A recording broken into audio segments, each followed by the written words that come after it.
പുതുവത്സരത്തിൽ കേരളത്തെ നടുക്കി വൻ ദുരന്തം. അതിഭീകരമായ ശബ്ദത്തിൽ എന്തോ വന്ന് പതിക്കുന്നത് പോലെയാണ് ആദ്യം നാട്ടുകാർക്ക് മനസ്സിലായത്. പൊടുന്നനെ ഉയർന്ന നിലവിളി ശബ്ദവും കൂട്ടക്കരച്ചിലും കേട്ടപ്പോൾ ഓടിക്കൂടിയ പ്രദേശവാസികൾ കണ്ടത് ഞെട്ടിക്കുന്ന കാഴ്ച. തലകുത്തനെ മറിഞ്ഞു കിടക്കുന്ന ഒരു സ്കൂൾ ബസ്, അതിൽ നിന്നും നിർത്താതെയുള്ള കുട്ടികളുടെ കരച്ചിൽ. കണ്ണൂർ വളക്കയിലാണ് നാടിനെ നടുക്കിയ വൻ ദുരന്തം അരങ്ങേറിയത്.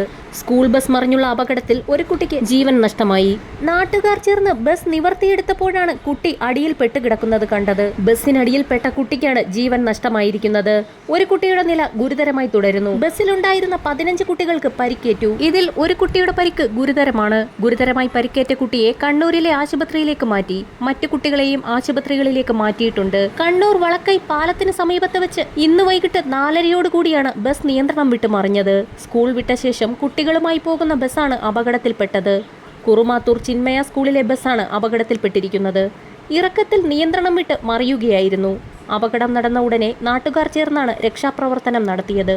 അപകടത്തിൽ പരിക്കേറ്റ പെൺകുട്ടിയുടെ ആരോഗ്യനിലയാണ് ഗുരുതരമായി തുടരുന്നത്. ഇറക്കത്തിൽ വെച്ച് നിയന്ത്രണം വിട്ട ബസ് മതിലിലേക്ക് ഇടിച്ചു കയറി പ്രധാന റോഡിലേക്ക് മറിയുകയായിരുന്നു. ബസ്സിനടിയിൽ കുടുങ്ങിയ കുട്ടിക്കാണ് ഗുരുതര പരിക്കേറ്റത്. 2-3 തവണ തലകുത്തരെ മറിഞ്ഞ ശേഷമാണ് പ്രധാന റോഡിലേക്ക് ബസ് നിന്നത്.